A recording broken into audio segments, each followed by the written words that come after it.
Good day. I'm Leo Gilling from the Leo Gilling Show, and today I am sitting with somewhat of a personal friend. His name is, Dale Holness. Dale has been county commissioner, county mayor, and he's ran for office a few months ago, and he's running for office again, right? Congress. I don't really care about that today. What I care about right now is Dale. I want to get to know Dale.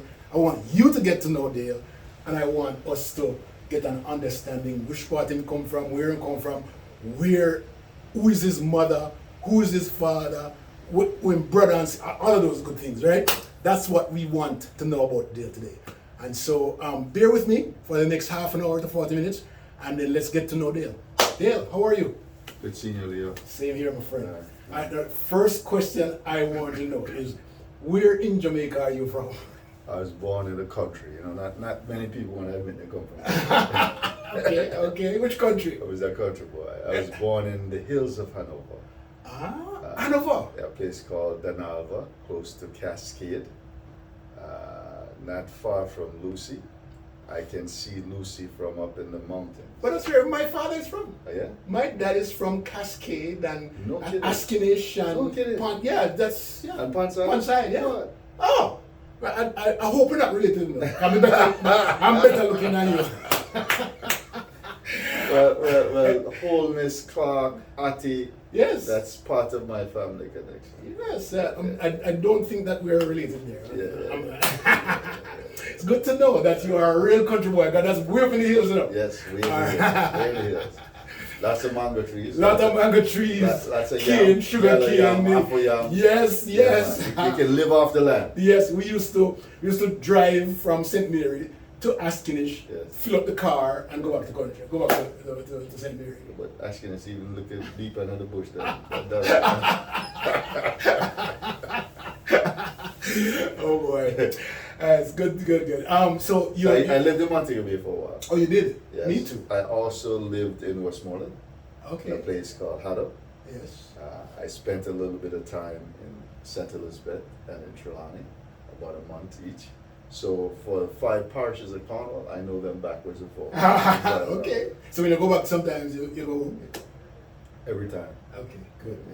I go home, visit, even if I'm there on business or even if I'm on a vacation. Yes. You still go connect with your heart. Okay. You have to go back to the hillside. I appreciate that. And part of what I do also, Leo, there's a piece that sticks in my mind that you did from up in the Blue Mountains. Yes. Yes.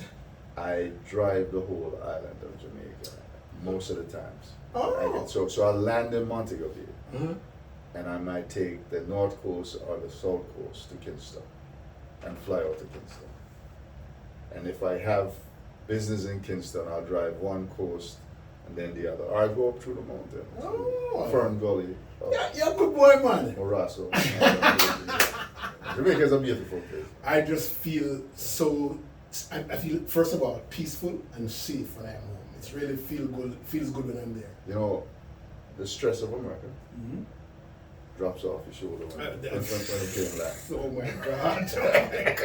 Because folks don't understand how stressful it can be. It is stressful here. Very, very stressful. And meeting your obligations and all the other stuff that you got to do. And it's not as relaxed an environment. Yes. And further, you don't have the greenery and the tropics so relaxed. And the people. Cool breeze from the mountainside, Yes. beautiful ocean, and all those wonderful rivers. And certainly the people and the food, you don't have that. Exactly. Yeah, good man. The only reason you can speak like that is because you come from country. Yeah, us country people used to call Kingston Kilson. Hey, oh, yeah, I remember that. So Dale, where's mom and dad? So unfortunately, I lost both of them last year. Oh, last year? Both of them at the same time? Both of them wanted to join. It's my mom and my father. Now I have a dad who is the person who's been in my life since I was 15 years old. So my mother died last year, and within 2 weeks after my biological father died. Oh my We had goodness. connections, but the person who's been around since I was 15 years old is my stepdad. So I call him dad. So I call one my father, one my dad. I am so sorry to hear that. Yes, my mother was a teenager when I was born. She didn't like to talk much about that. Okay. She was 16 years old when I was born. So she lived up in Hanover too? Or? Absolutely. So they're both from the same area. They're both from Downapa, and she has stronger roots in Askinish, where you come from. Yeah. Than my dad. Well, tell me what her last name is, or that might be related. So my mother's last name is Clark, Okay. but we're from the Otis family. The Otis. So Miriam Otti is Okay. was So you're was related her to mother. Ati? Yes. Oh. It's Pansai. She come from. Me know where she come from. When my mother immigrated, when I was 13 years old, I actually lived in different places across Jamaica. I went to 12 different schools between basic school and graduating from high What? school. And I moved about, that happens, right? So I lived with my aunt in Montego Bay, outside of Montego Bay, a place called Orange. She immigrated to Canada. I know Orange, yes. And then I went to live with my grandmother in Ponside. Yeah, okay. And then my father came and boarded me in Hatta, Westmoreland. And then my mother came and moved me to my grandmother, who had by then moved to Sudbury, just a little round from Orange. So I lived there. So it's a lot of movements. My grandmother's name is Russell from one Yes, side. I know Russell. You know Russell? Yes. And Russell's a big name. In Yes, Ponside. it is. Your grandmother? And my grandmother, yes. So I take the bus from Montego Bay after school up to Ponside, and then go up to a place called Castlide, which is up the hill from I don't know, Ponside. Castle High? Castlide, yes. I don't know where it's Castlide. that one at all. my uncle was buried up there in Ponside, so I'm very familiar with the areas. That's good, man. It's good that we're pretty close but pretty far. And so tell me about your school days. Which schools did you go to? Oh, wow. So in basic school and so Mount Hannah. Mount Hannah. Yes. Well, after basic school, Miss Street. Miss Street Basic School? Yes. and then Mount Hannah. Yeah. And then Excelsior in Montego Bay. Okay. And then boys' school in Montego Bay. Oh, you went to boys' school? Yeah, well, That- actually, that girls' was- school. A girls' school was next door. Bark school. Barks, yes. So by the time I got around, they're integrated. They There was no integrated, right. separation. So who was the principal at that time? Was it Cook?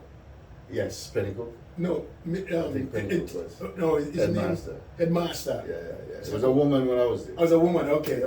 You know, I think the man came after. okay. The man that we was the Governor General, Cook. Yeah, yes. So he was the headmaster for several years. So when I was there, I was a real trustworthy kid, and I think I was pretty smart also. The teachers, when they get their paycheck, would have me go to the bank and buy it. I said, Holness, we trust you. What you take one other kid with you, or maybe they send two, and you go to the bank. Because, they need the money, right?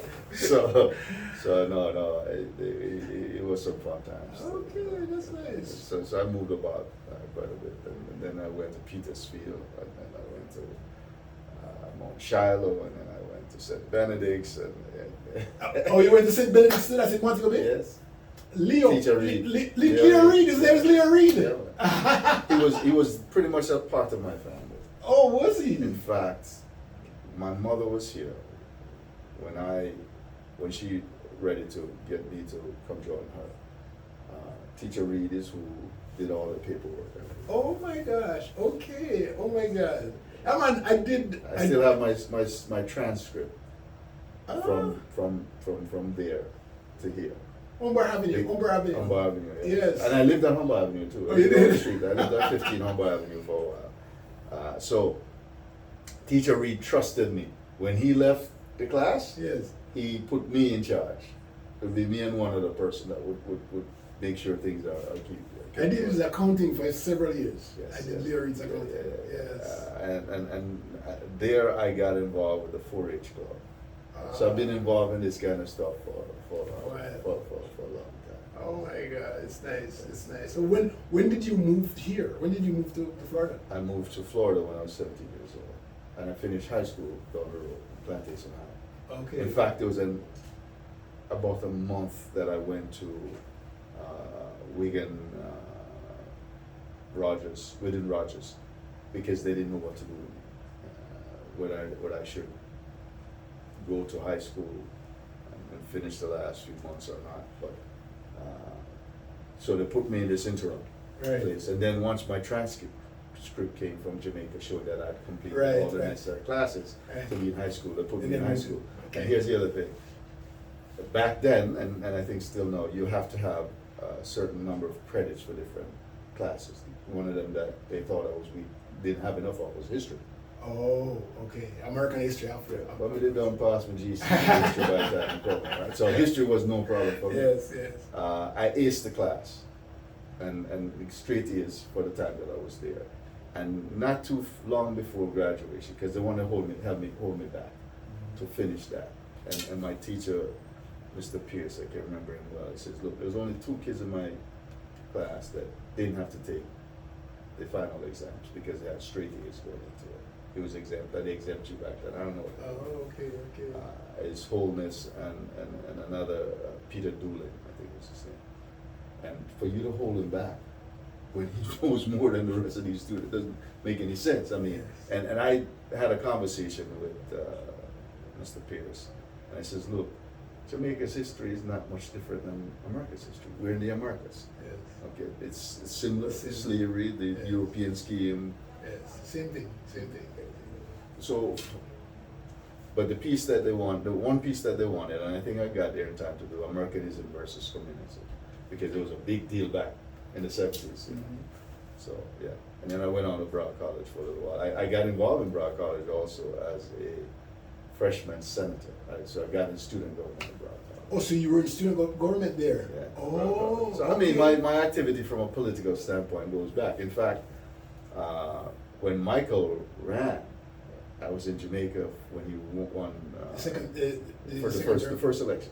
That's 1972. I was a kid. Okay, yes. I met him, yes, by the way, in Haddle. Okay, yes. He and his brother were. He loved that number, actually. Yeah, yes. Well, I was Westmoreland, yeah. and Haddle, Westmoreland.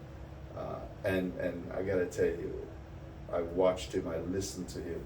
I was campaigning for him, even though I couldn't vote, right? Yes. So that kind of spirit built there. I got here, got in student government, got involved with a campaign for the second black person elected to office in Broad County, Andrew de Graffin Wright. Okay. And his name is de Graffin Wright, Andrew de Graffin Wright. I was. He didn't show his photographs. Because what? Why? Because he was black. Yes. So that's his name. He doesn't want people to remember his name, right? Well, everybody in black community knew him, but the white folks didn't know. So you heard him, de Graffin Wright. Yes. Oh, good guy. And when you look at all his accolades, his bio, and his involvement, he was more qualified than the other guys, right? Yeah. So that, and by the way, if anyone knows Broad County, his campaign was run from 2 wooden buildings at the corner of Broad Boulevard and Andrews Avenue. Yes. There's a high rise there now with Wells Fargo. Yes. 2 pink wooden buildings is where I walked in. I was at Broad College and I walked in as a volunteer, say I want to help. And I'm dubbed since then the volunteer by Fred Benaby, who was a big manager at AT&T back then.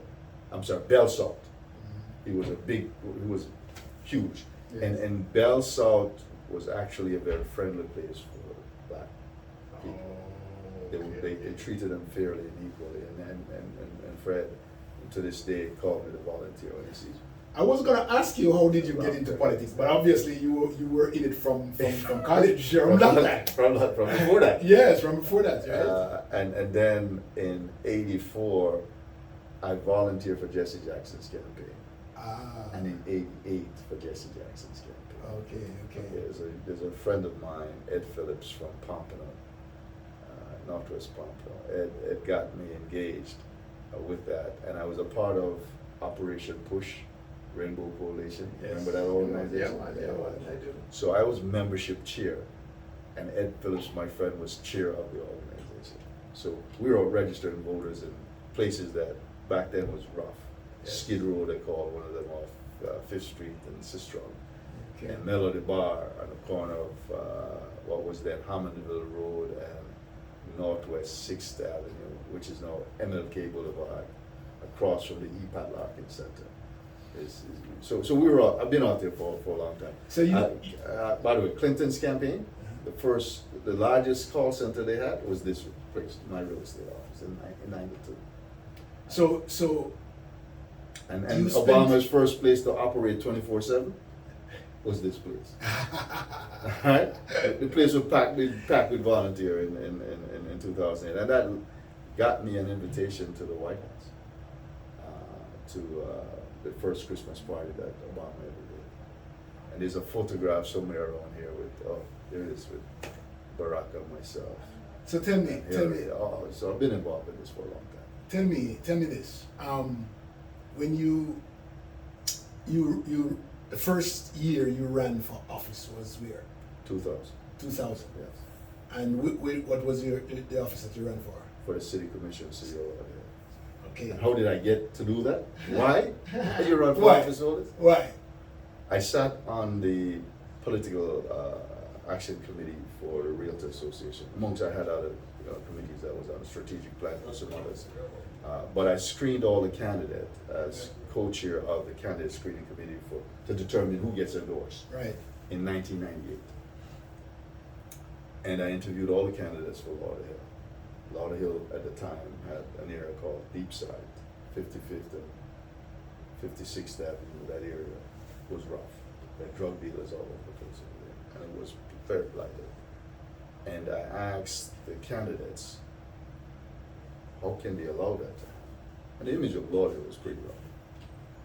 And they said, well, I don't know that we can do much. I remember one female said that. But what really got to me was this leader who lived to the northern end of the city off Commercial Boulevard. And he said it's not unusual for that kind of stuff to happen. We have drug dealers on the street, across from City Hall, Leo, and across from the police station. Right? City Hall is here, police station is here, all right? And on the next corner, the drug dealers beckon you to come. I was driving a blue Mercedes Benz back there, right? And they would beckon you. When you drive down, because if you see a nice car coming on, well, this guy must be over here for some reason. And it was appalling. So I ran in 2000. After that interview, I decided to attend every commission meeting and get really involved and try to make a difference. In 2000, I ran. I lost by 117 votes to Wally Alphas. Wally was a nice, kind, good man, but didn't have a clue as to how we moved the city forward. Wally was probably close to 80 at the time. And that was hard. 170 votes short first time out. Second time wasn't so pleasant. So how did you win the second? Well, I ran 3 times before. Right? Oh, 3 times? Oh! 3 times before I got it Okay. back. So the second time I ran against Leander, and Leander is female. She was not a nice person. She was really mean. Not only she mean, she was very prejudiced against folks that looked like Leander. Okay. Leander Marsky. And she won. She beat me big at that time, 300 some votes. Okay. The Sun Sentinel at the time had a local section people used to read the newspaper then. Right. And they said had I won for the first time in the city of Lauderhill, the city would become a majority black commission. Oh, wow. There's some folks who That's not gonna happen. they didn't like it. So I lost that one, right? So the next one now. Oh man, I was downhearted though. I know, but two times. That's 2 times, that's but it wasn't even so much as 2 times. It was a person that I lost. Yeah, I understand. And my folks encouraged me to do it again, Right. so I did. And who did you go up against this time? Wally Alphas, that nice guy. Oh! And listen, they call him Uncle Wally. Yes. I like Uncle Wally. But if you had a pothole that needed to be fixed, you call Uncle Wally. But for the other strategic planning and all of that, that was not it. So I ran in 2004, and this time, Leo, they counted me out. Why? Because You lost twice before. not only that, this time there are two other black males running for the seat, three of us black men against one white man. They say, oh, yeah, ain't no way. My God. So 4 people in the race? 4 people in the race. They say, ain't no way you got away the whole this. Okay. But they had it wrong.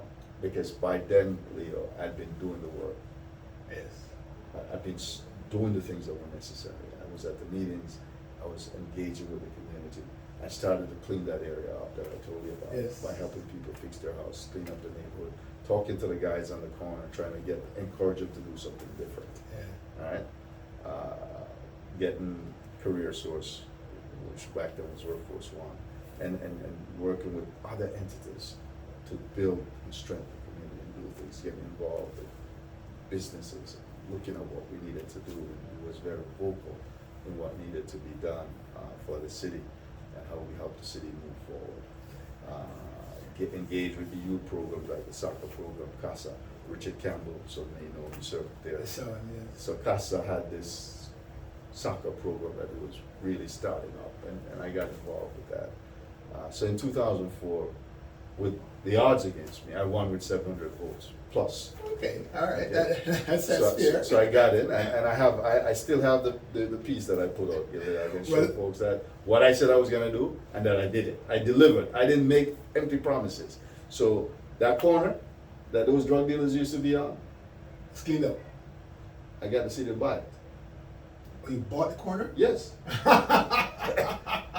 and I went over there with Career Source, Workforce One, who helps people get jobs and they help them with training programs, and got them into training programs, the guys on the corner.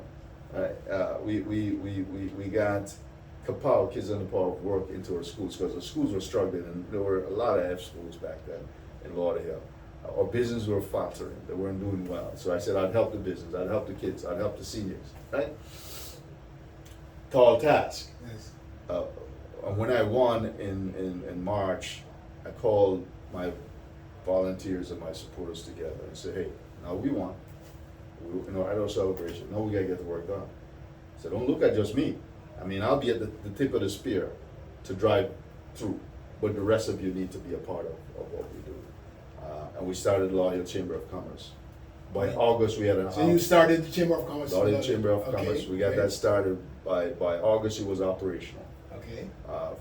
Haywood Benson was one of my key supporters too. He served on the commission there afterwards. He thought he had been elected the night I was elected, but he went to bed up by 15 votes. The next morning he lost by 5 votes. You're very accustomed to these kind of situations. Yeah, very close election, right? So we started Chamber of Commerce. We had a business expo for the chamber in October. Rapid fire. Yes. Okay, I got all the Lauderdale businesses online within a few months after we get the chamber up and running. And I developed a slogan called Shop Lauderdale for people buy in the local community. Spend the money in your community so that you can grow your economy. I had one lady, there was a Target at University Drive in Commercial Boulevard, and she would not shop anywhere outside the city after we started. That's this the way it's slogan. supposed to go. That's the way it's supposed to go. She went there and she wanted a television set that they had advertised, and they didn't have it. I said, you gotta go to the daily store. She says, no, you bring it here because I'm not leaving this. Right there. Let's jump ahead a little bit. This is going really great. You lost by 5 votes last year, right? I know that took you down real hard. It was difficult. It was hard, Still right? difficult, yeah. What was the reason why you think you lost? Oh, there was much. Okay. There's much reasons. Tell me. There are a lot of dynamics. Folks thought that I certainly had it. And many in the Jamaican community says you don't have to worry. In fact, just this Independence weekend, I was at the Lauderdale Performing Arts Center for that event, and a lady come over to me and said, "I'm sorry, I must apologize to you. I am one of the reasons you lost." there were 3 votes in my house.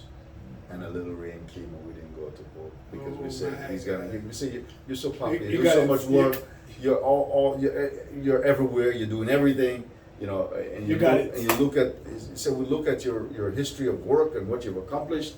You know, no reason why you wouldn't. So we said, well, don't worry. She said, but what's even worse, my cousin has 5 votes in her house. Jesus. And they didn't go vote either because of the rain, little rain. So that was a big part. A lot of folks thought that we're gonna win. Yeah, but aside Well, from we did. those three, So the that's big reason, yes. So that's a part of it. Yeah. The other there's some other factors that you gotta understand. One, my opponent said she was gonna give everybody $1,000 a month Oh, that's if you made less than 75,000. People are still saying, where's my $1,000? And my African American would say, Holness, I want to ask that lady where my $1,000 at. Yeah. You $1,000 a month. I want my money. That's $12,000 a year. $12,000 a year. Okay. It's a gimmick. Mhm. Okay. So that really played heavy. Okay. During the election, I never realized that people had taken it to heart so much that they would get this $1,000. They actually believed it. Some people did. Yeah, Low some income people- people especially. You make $15,000, $20,000, $25,000 a year. Somebody said they can give you $1,000 a month. It's a lot of money. For the rest of no strings attached for the rest of your life. You know what you gonna do, right? People believed it. So they went out, actually, Leo, they asked for the money when they voted. They went over to the clerk at the voting side and says, how do I collect the $1,000 I voted for sure? That's how much they were made to believe it. Because you saw all the advertising, 1,000 for you, 1,000 for you. There was no, I'm gonna try to get you 1,000. There's no, I'm gonna pass legislation to get you 1,000. It was 1,000 for you. Clear, everything you saw was 1,000 for you, all over. And then you back that with 3 million in advertising and promotion, right? And there was 11 of us running from the same area. From 11 of us in the race, but what's even more is there were 4 of us that were elected in Broward County. So there were 11. 11 total candidates. Total candidates. And 4 of us from Broward County that were elected. You had myself, Barbara Sharif, Bobby DeBose, and Perry Thurston. And for Bobby and Perry, we share the same geographic boundaries for our districts, pretty Okay. much. So that's spread. It split the vote up. Split the vote. So she got in with 22% plus 5. Okay. We got the same percentage, but she had 5 more than I did. And then the other part of it is and in Broward County, by the way, I did well. I got 3,000 more votes in Broward County than anybody else. Okay. In Palm Beach, they didn't know me that much, so that took me down. And then also the situation with my daughter. Tell me about that, because I know that there were some situations about fraud, and she's gone away from home now for a while, but I know that I've been in the community and I've heard persons say, well, he disowned his daughter. What was the comment? That's the one. Yeah. So I actually spoke to my daughter this morning. She called me from. She's serving her time. She'll be out hopefully soon. She learned her lesson. She actually publicly apologized, by the way, to the public and to myself for doing what she did. And they have people can distort things so much sometimes. My daughter and I had been very, very close. In fact, people who knows her and knows my children, they call her my handbag. You know, a woman carry a handbag everywhere they go. Mhm. She was pretty much everywhere I went. Bright young lady. We had some separation, and that's what I said. I say, well, she's not my daughter. And some folks take it that I never did. I never will. I can't. Yes. She's my child. Will be my child forever. Okay. She wasn't taking counseling at the time that this happened. There was a separation there between the 2 of us in terms of and in fact, they claim she used my office. She never had access to the office. She used the address because it's a father business address, so she put her business address on it. That's understandable. She had no keys because I told her she can't come to my office. She had no, because she wasn't listening. Okay, and it was a pretty difficult time for me Yes. dealing with some of the issues that she had, and not taking counseling. Yeah. But you know, she made a mistake. She has admitted her mistake. She's told the world I had nothing to do with it, and I didn't. People are still trying to say I'm running a criminal enterprise from my office when she didn't. And then this other guy did something similar. Omar Smith. Yeah. And they made him my big campaign manager guru. He was a technical guy that did my graphic stuff and did my technology stuff. That was the extent. And he was a consultant for many other candidates and campaigns. Certainly, he worked closely with me, but he was a consultant for judges, for the sheriff, for his campaign from the PAC side of it, and for many others. Okay, I had nothing to do with it.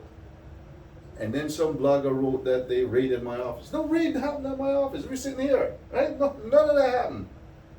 But this woman has $7-8 million in the campaign now. She's telling all kind of lies, man. And then she say I'm lying on her.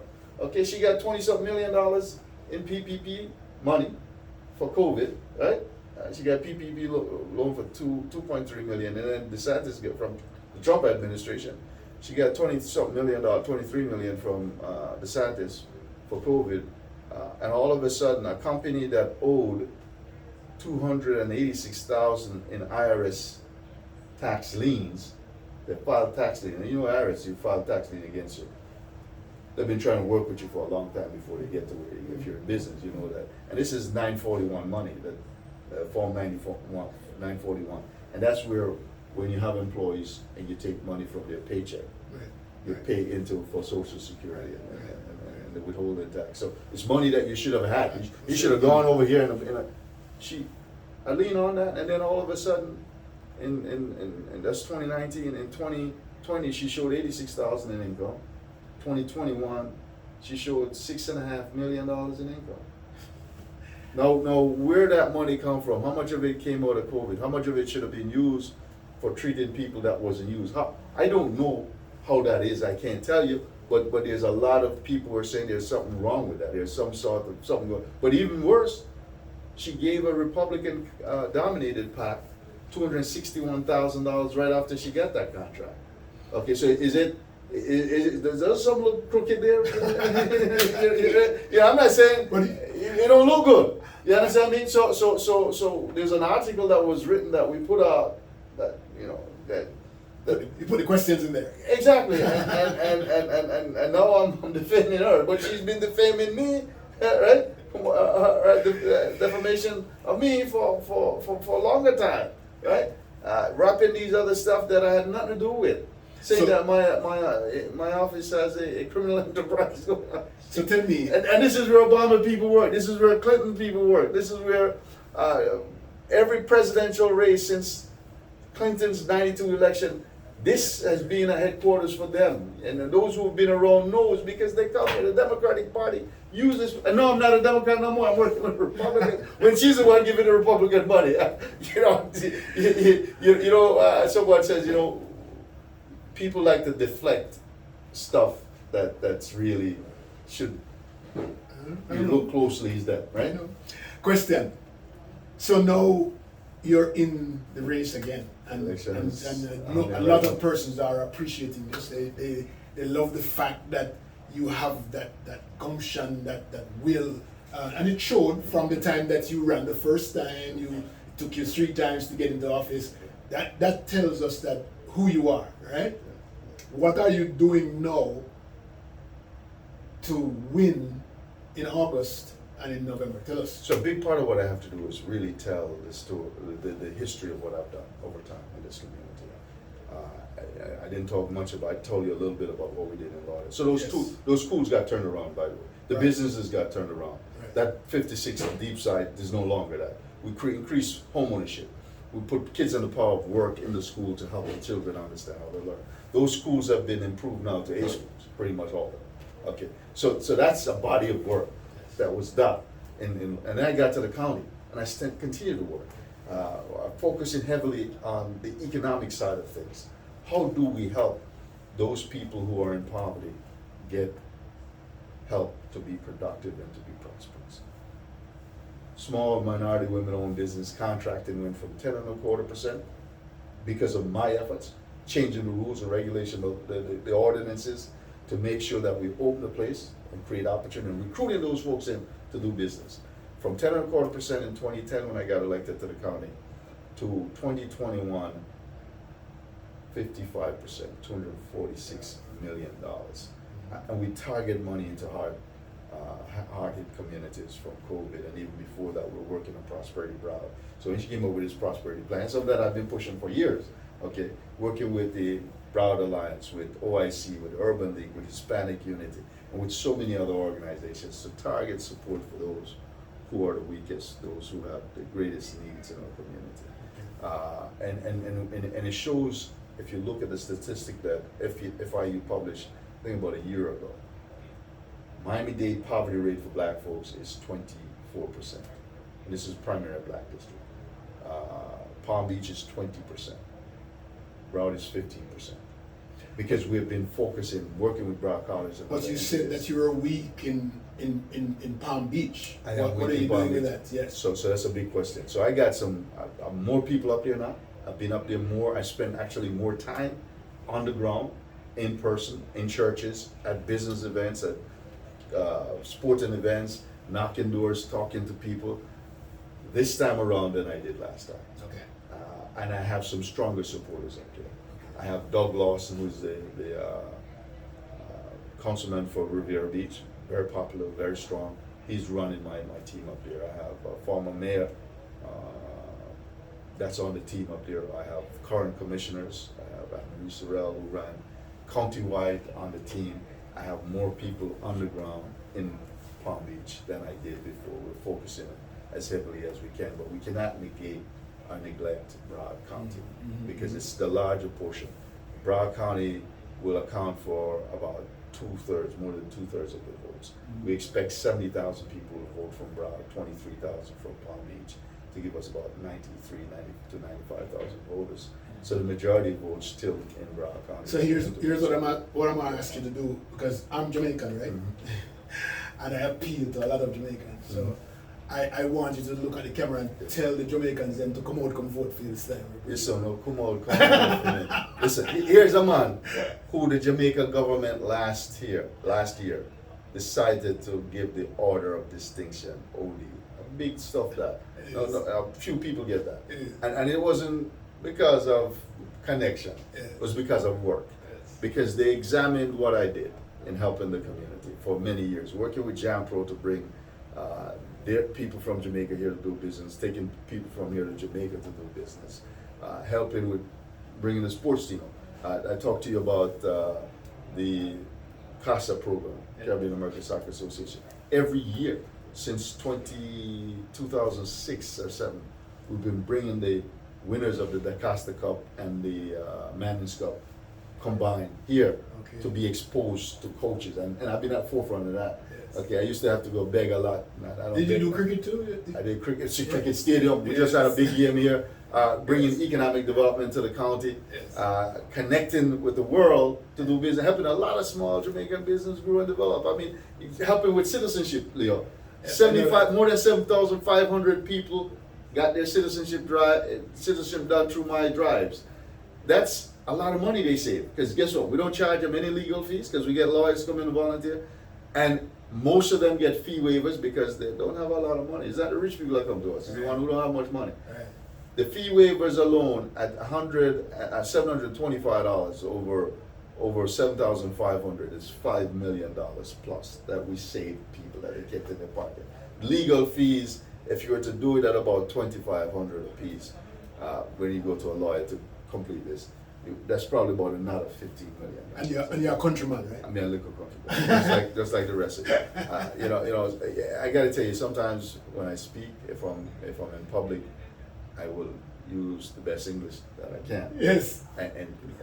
So yo, I said, boy, you act so tighty, and you boy like.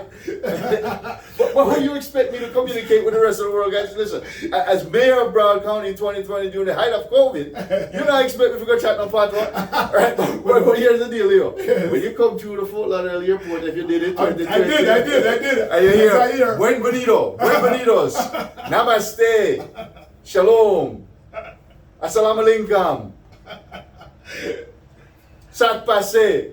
Wagwan. Exactly. I was particularly touched by the fact that I was going through the airport and I'm listening to a Jamaican voice and a mayor, you know, that was a big And then you moment hear the for me. wagwan. Yes, I mean, yes. people say they pop up and they hear wagwan, who that?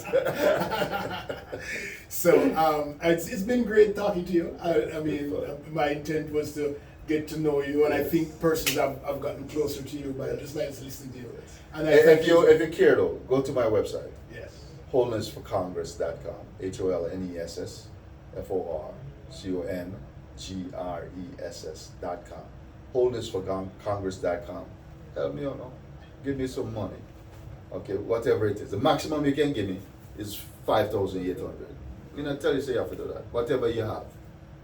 Understand this. I'm up against a lot of money. And the person that's there ain't gonna come talk to you like this. Not gonna be connected to you like this. And hasn't had a body of work to show that they really care and have delivered for the people. Leo, during COVID-19, under my leadership, bringing the community together, and you saw me on television, hold on, we had less deaths per capita in Broward County than they did in Miami or Palm Beach, and we're right in the middle, right? So we should get more than them. Yes.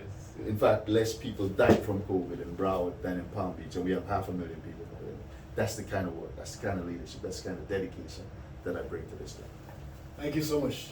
Thank you so much. One love. That's my favorite song. Respect. One love, one heart. All right. Oh my God. That was great. Yeah.